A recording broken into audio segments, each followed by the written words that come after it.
Bienvenidos, esto es el programa Análisis. Vamos hoy a tocar algunos temas relacionados con COVID, algunos aspectos que usted puede y debe conocer. Vamos a hablar primero acerca de cuánto es la duración del tiempo de inmunización en torno a las vacunas contra COVID-19. Es un tema que aún tiene muchas dudas y que aún se debe trabajar para lograr, tener un avance y tener, ya la gente que esté confiada en que no tendrá contagios de COVID. Estos son los datos. ¿Cuánto nos va a proteger? A las personas que ya han sido vacunadas, que en este momento son precisamente en su mayoría personas adultas mayores, esta es una pregunta que es importante de resolver. Ahora, la respuesta científicamente no se conoce del todo, en el sentido de que apenas se han puesto las vacunas y se empezaron a estudiar a mediados del año pasado, en agosto del año pasado.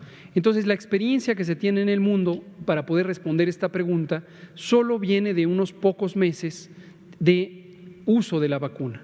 Se conoce que la duración hasta el momento demostrada científicamente es de al menos 6 meses, Pero hay razones para pensar que la protección de la vacuna, no solamente la de AstraZeneca, sino también las otras, Pfizer, Sinovac, CanSino, Sputnik V, será más larga en duración. Pero para lograr tener esa respuesta tenemos que esperar que pase el tiempo desde que se empezó a usar la vacuna hasta que se pueda demostrar que sigue teniendo protección en las personas. Todos y todas esperamos, no solamente quienes nos dedicamos a la salud pública o a la ciencia, sino todo el público en general, esperamos que la duración de la protección que produce la vacuna sea de muy larga duración. Pero todavía no se conoce la respuesta. Conforme pase el tiempo y siga presente la protección, pues podremos ir sumando meses de conocimiento de que sigue siendo efectiva ese número de meses. Vamos ahora a hablar acerca de la prueba COVID. Es un instrumento importante para que las personas sepan y conozcan si tienen el contagio de este virus, con lo cual puedan aislarse y evitar contagiar a alguien más. Efectivamente aumentamos las pruebas, pero esto ha sido por una invitación del propio gobierno a todas las personas que regresaron de vacaciones, que por alguna razón estuvieron expuestas, que hicieron fiestas, fueron a reuniones, se reunieron con familiares más allá de su núcleo habitual de convivencia, pues los hemos estado invitando para que vayan a hacerse una prueba, porque esto nos va a permitir identificar rápidamente personas positivas, aislar y dar el tratamiento y el seguimiento que está estandarizado en la ciudad. Entonces, este incremento, si ustedes recuerdan, en enero teníamos diciembre-enero sobre 22,000 pruebas. A partir de que empezó el descenso de los casos activos, de la hospitalización, empezó a disminuir también la demanda de pruebas. Los macroquioscos, de repente, de estar muy demandados, había poca gente solicitando la prueba y ahora tuvimos ya una mayor demanda, pero la positividad no ha variado. Se ha mantenido sobre 10% y este es un buen indicador porque nos señala que a pesar de las variaciones en la demanda sobre las pruebas, ahorita estamos haciendo alrededor de 10,000 diarias, se mantiene la positividad, pero desde luego que es otro de los indicadores que se monitorea. ¿Cómo estamos preparados? Pues todo lo que he comentado se sigue manteniendo, o sea, se mantienen los triajes, se mantiene la capacidad hospitalaria expandida. En los hospitales híbridos hemos hecho una recuperación gradual de camas para atención no COVID, pero tenemos la capacidad en 48 horas volver a recuperarlas. O sea, esto sí, la forma como se hizo la reconversión hospitalaria nos permite tener mucha flexibilidad. Se siguen haciendo estas intervenciones particulares, pero estamos preparados. Esperemos que entre todos, y aquí también es un llamado siempre a la población a no bajar la guardia, seguirnos cuidando y entender que la protección de uno es la protección de todos. Un tema que está preocupando a muchos países y aquí en México parece que no está dando esa situación es un incremento de casos, digamos, la tercera ola de contagios de COVID, mientras Europa y otros países ya tienen problemas de incremento constante de casos de personas contagiadas con COVID. En México esto va a la baja. Efectivamente, la variabilidad de esta epidemia es muy impresionante. Por variabilidad nos referimos a que en distintos países o incluso al interior de países, en el caso nuestro, al interior de las distintas entidades federativas, el comportamiento de la epidemia es muy variante. Tenemos países en donde ha habido ya 2, 3 o incluso 4 olas epidémicas. A estas alturas todo el mundo identifica, las olas epidémicas son estos ciclos en los que se va presentando mayor intensidad de la epidemia y luego disminuye y luego nuevamente aumenta. Empezamos el año y más o menos a mitad de enero los países europeos occidentales empezaron a tener mayor actividad epidémica y algunos han tenido ya terceras y cuartas olas que superan tamaño o la intensidad epidémica, el número de casos, el número de personas hospitalizadas y lamentablemente fallecidas de lo que tuvieron en las olas previas. El tiempo que ha transcurrido entre una ola y la siguiente es muy variable entre países, aún países que podrían ser semejantes en tamaño poblacional, en ingresos, en movilidad, en estilos de vida, etcétera. Lo mismo está ocurriendo desde finales de enero en América Latina, particularmente América del Sur. Hay varios países que volvieron a tener oleadas epidémicas, en este caso son segundas olas y solo algunos tienen terceras olas. En este momento Estados Unidos y Canadá ya tienen también una tendencia ascendente, aumentan los casos en estas dos naciones, afortunadamente todavía no con la intensidad que ha ocurrido ya en las otras naciones. Tomando en cuenta esto y el monitoreo que hacemos todos los días de la epidemia en México y en el mundo, anunciamos justo desde febrero que habría que estar preparados para una posible tercera ola. Esto lo destacamos en particular antes de la Semana Santa, ante la posibilidad de que la movilidad de las personas fuera de su localidad y hacia otros estados pudiera facilitar o favorecer que se presentara un repunte de la epidemia. Hace una semana comentamos el caso de Chihuahua, también mencionamos a Baja California Sur, en este momento Guerrero también es una entidad que nos preocupa en ese sentido. Hay algunas entidades federativas que están teniendo ya no una reducción, sino un aumento. Aquí lo que vemos es la necesidad de sumar esfuerzos, subir esfuerzos y sobre todo, como hemos dicho, tener una noción de lo importante que es el trabajo técnico, precisamente de las secretarías de salud. En las secretarías de salud, los equipos técnicos de epidemiología de salud pública tienen mucha experiencia acumulada y hay que escuchar cuáles son las indicaciones o las recomendaciones que en este momento le hacen a sus gobernadores, gobernadoras, porque hay que tomar decisiones que seguramente tienen que ver con reducir la movilidad. Esperemos que realmente no se dé el aumento de casos de COVID como se cree que puede ocurrir y quede todo nada más en una anécdota para otros países y aquí en México pues siga la baja y desaparezca el COVID como se espera. Vamos al corte comercial, ya regresamos.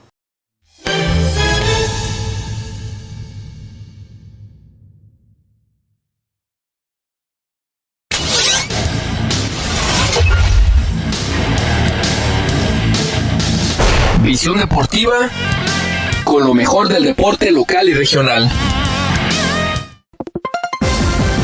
El mundo cambia a diario y es muy importante reportar el qué, cómo, cuándo, dónde y por qué. Y a donde sea que voltees, siempre hay una noticia nueva.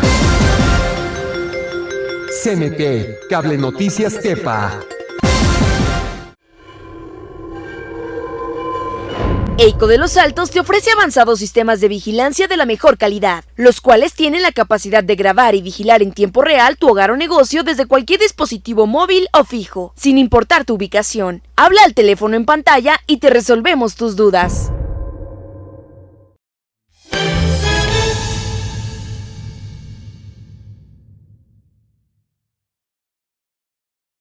Vamos ahora a hablar acerca de la vacuna AstraZeneca, que tiene algunas características y también tiene algunas controversias. Vea usted parte de los datos de este biológico.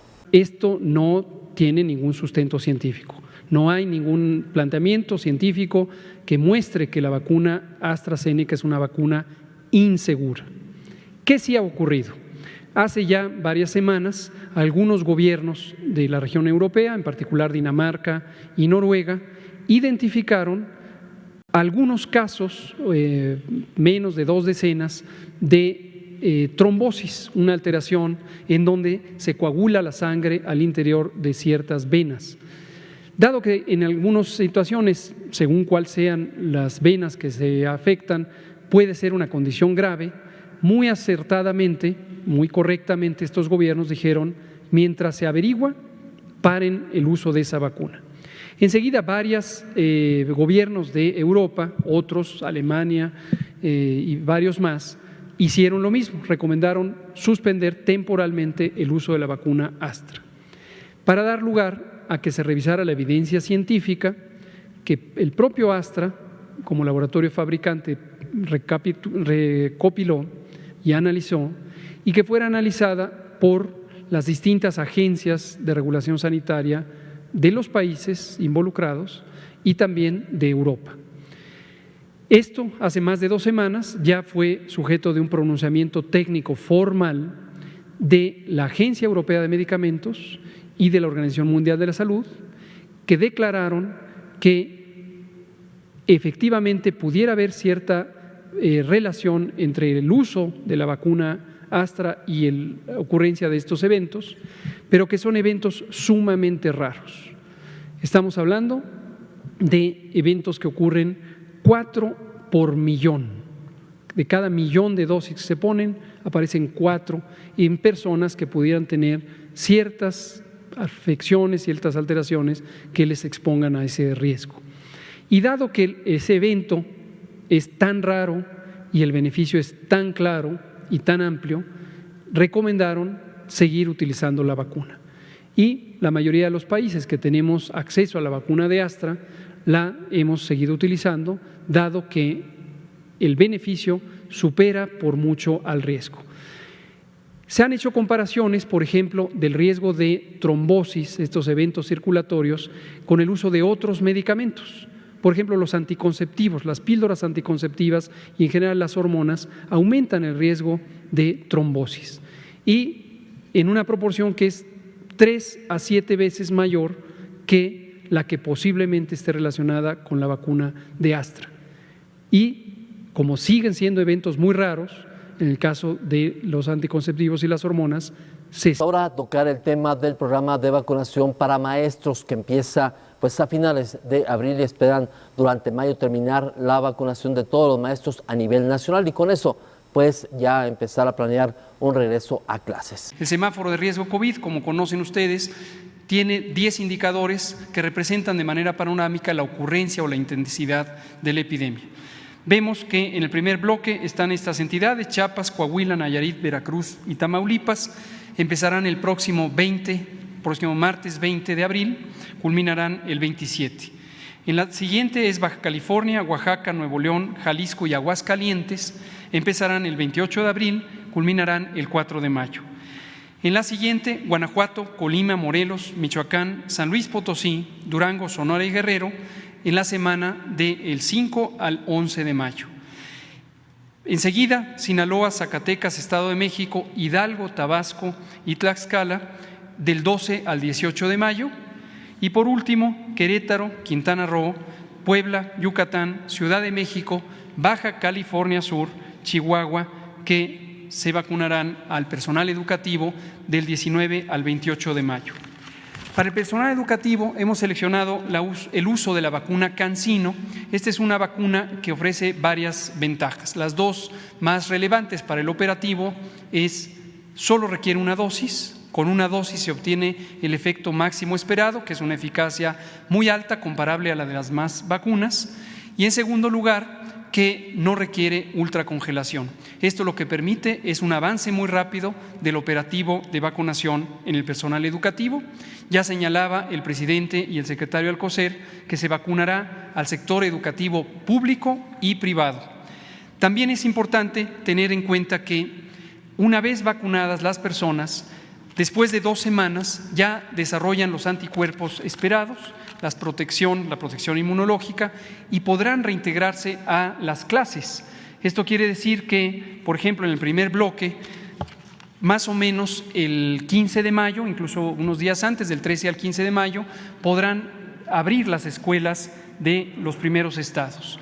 Y en los últimos, del 19 al 28 de mayo, será su vacunación, de modo que un poco antes de mediados de junio, antes del 15 de junio, también podrán abrir las escuelas. Esto lo que permitirá es el retorno al ciclo escolar vigente para culminarlo y quedar en buena preparación para el siguiente ciclo después de las vacaciones. Esto nos permitirá ir en paralelo con culminar la primera dosis de las personas adultas mayores, asunto que terminará en los próximos 10 días, las segundas dosis en personas adultas mayores de 60 años y también a partir de mayo iniciar la vacunación de las personas que tienen entre 50 años a 59 años, más cualquier persona que no haya sido vacunada del primer segmento. Ojalá que se cumpla con este programa que tienen planeado. Si llega la dosis de vacuna adecuada, puede que se cumpla, ya con eso empezar a planear que a partir de agosto o septiembre se pueda regresar a clases. Vamos al corte comercial, ya regresamos.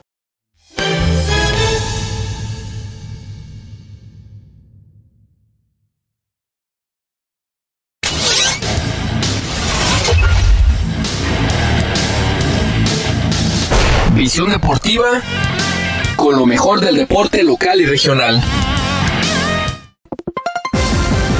El mundo cambia a diario y es muy importante reportar el qué, cómo, cuándo, dónde y por qué. Y a donde sea que voltees, siempre hay una noticia nueva. CNT, Cable Noticias Tepa.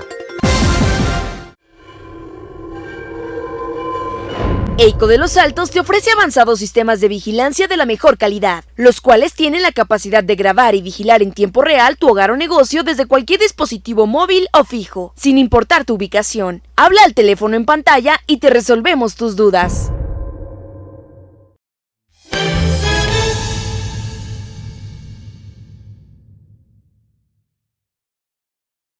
Continuamos, vamos ahora a tocar el tema del uso de cubrebocas, que es una medida que es básica para protegernos. Si bien no protege al 100% de la enfermedad de COVID, puede ayudar a que mejore la salud. Vean la información.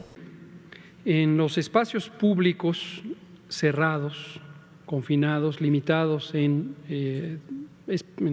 distancia entre una y otra persona, es donde resulta más útil el uso del cubrebocas.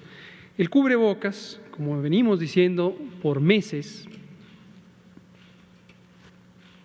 y lo seguimos diciendo en la medida en que está así conocido, es un elemento auxiliar de la prevención cuyo propósito fundamental, cuyo uso fundamental es evitar que la persona que lo porta expulse la materia líquida, gotas, gotitas, gotículas que pueden portar el virus.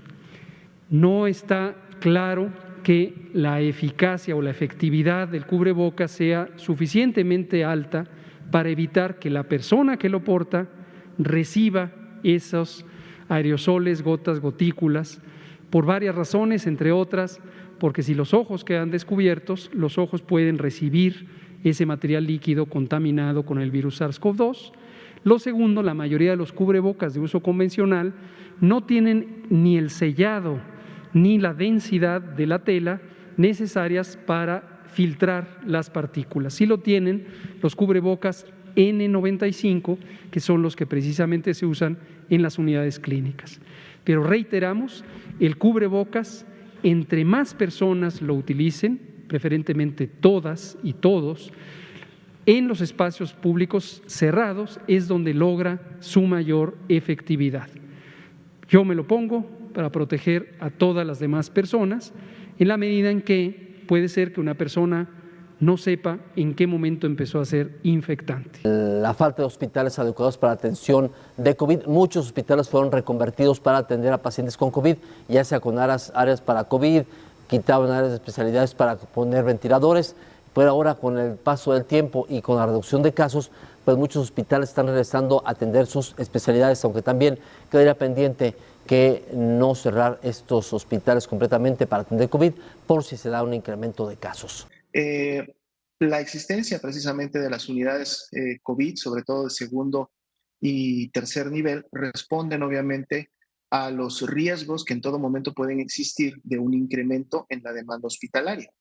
La demanda hospitalaria, sabemos, se incrementa a su vez cuando en la comunidad empezamos a tener aumentos de contagios, aumentos de personas enfermas y estas obviamente, un porcentaje de ellas, de manera general alrededor de un 20%, pueden requerir la atención médica en un hospital.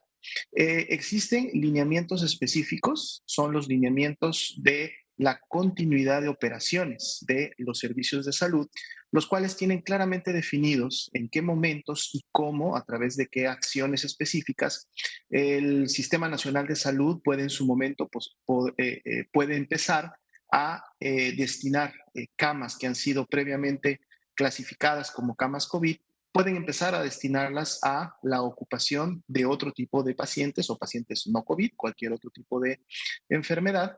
Y obviamente el principal criterio para empezar a hacerlo, no para hacerlo de manera completa, sino para empezar a realizar este tipo de acciones, es cuando el semáforo de riesgo se encuentra al menos en amarillo, idealmente en verde. Y hay ciertos limitantes que el mismo lineamiento identifica y obviamente sugiere para hacerlo de manera ordenada, de manera escalonada. Algo que ha pasado en las últimas semanas y creo que fue una muy buena decisión de la mayoría de las entidades federativas, incluida la Ciudad de México, donde se encuentra este centro que ustedes comentan, es que precisamente ante el riesgo del potencial rebrote o del potencial incremento nuevamente de los casos y esto asociado al periodo vacacional de Semana Santa, prácticamente todas las entidades federativas decidieron todavía no iniciar procesos importantes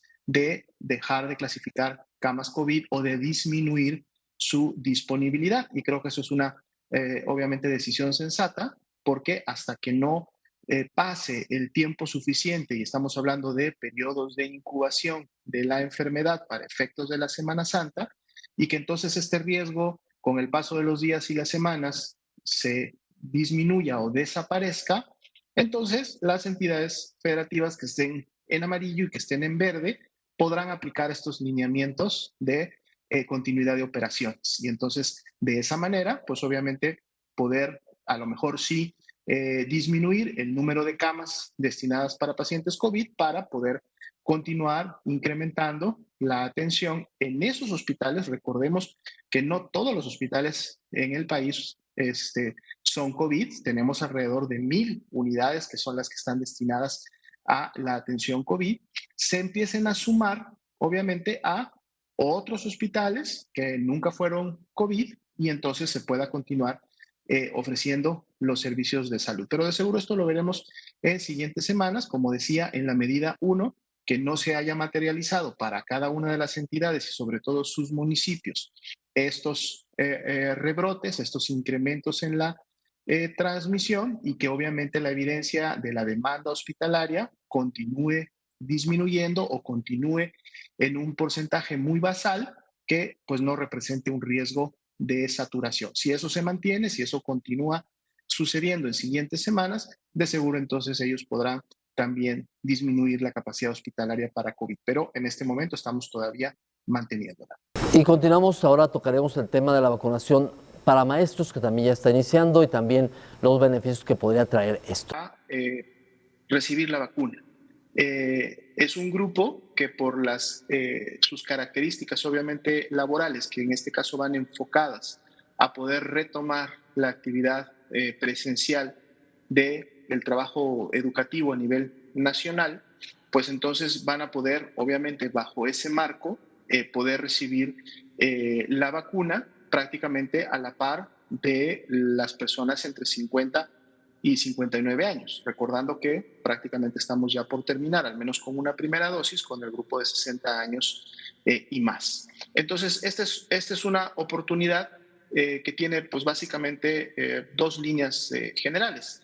La primera es obviamente la protección misma de la persona, en este caso del trabajador de la educación, al recibir la vacuna para efectos de no desarrollar enfermedad grave, no complicarse, no hospitalizarse y en su momento no fallecer a causa de la COVID-19. Pero la otra línea es precisamente a través de la vacunación y de su protección, poder entonces contribuir, como sabemos lo hacen las maestras y los maestros y todos los trabajadores en el marco de la educación, pues contribuir a poder retomar las clases presenciales en México, lo cual, como sabemos, además se hará de manera paulatina y con toda una serie de protocolos que permitirán que esto sea lo más seguro posible. No tengan dudas, la vacuna es segura. Como ustedes han visto, tenemos desde el 24 de diciembre llevando a cabo la vacunación. El beneficio que la vacuna les va a proveer, pues es por mucho en estas dos vertientes, básicamente, por mucho más allá que cualquier riesgo que en su momento pueda haber evidenciado la vacuna. Y entonces el llamado es que no pierdan la oportunidad que se va a empezar a generar a partir de la próxima semana de recibir ya la vacunación y ser, obviamente, tener la protección y poder contribuir a la estrategia de regreso a clases presenciales. Obviamente, cualquier interacción directa con este personal, con los trabajadores de la educación, estará a cargo de la Secretaría de Educación Pública. A nadie se va a obligar bajo ningún esquema, bajo ningún motivo a aplicarse la vacuna. Eso también se ha dicho en repetidas ocasiones en esta conferencia. La aplicación de la vacuna es voluntaria. La persona va y la demanda y la estrategia Correcaminos se la aplica, pero a nadie obviamente se le obliga a ser vacunado. Pero entonces sí, el llamado es que nadie se pierda la oportunidad de recibir esta vacuna. Y bueno, pues cualquier tema relacionado directamente con lo que pueda ocurrir más adelante, recordando que el regreso a clases es paulatino, no significa que la próxima semana ya las 5 entidades, incluido Campeche, bueno, en este caso las 5 entidades que se van a vacunar, ya la próxima semana van a iniciar clases. No, hay un periodo todavía de preparación, de implementación, de puesta en práctica de los diferentes protocolos hasta que en su momento inicie. Entonces, esto se va a ir afinando y se va a ir atendiendo por parte de la Secretaría de Educación y pues bueno, estaremos obviamente atentos a lo que pase ya a nivel operativo, es decir, ya en el día a día, una vez que las escuelas, al menos de estos primeros 6 estados, empiecen de seguro como las primeras a poder retomar sus clases presenciales más adelante. Esa es la información en general acerca de temas relacionados con el COVID para que todos sigamos enterados y evitar en lo posible los contagios. Sobre todo recuerde seguir con el uso de cubrebocas, lavado de manos, sana distancia y en caso que no haya agua suficiente o agua en el lugar donde esté, el uso de gel antibacterial es una medida adecuada para evitar contagios de COVID-19 que puede que incremente en casos en próximos días, que aunque se cree que no, pero no está de más siempre estar prevenidos. Gracias, cuídese, hasta pronto.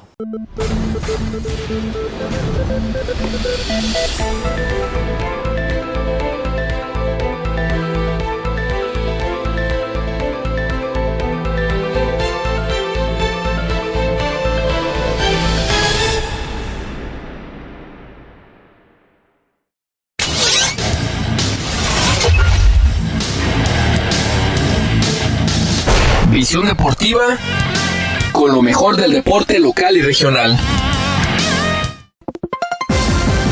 El mundo cambia a diario y es muy importante reportar el qué, cómo, cuándo, dónde y por qué. Y a donde sea que voltees, siempre hay una noticia nueva. CNT, Cable Noticias Tepa.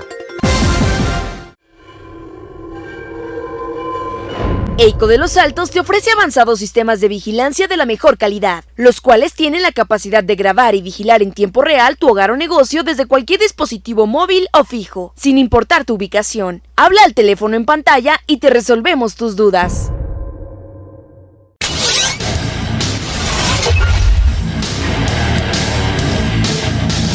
Visión deportiva con lo mejor del deporte local y regional. El mundo cambia a diario y es muy importante reportar el qué, cómo, cuándo, dónde y por qué. Y a donde sea que voltees, siempre hay una noticia nueva.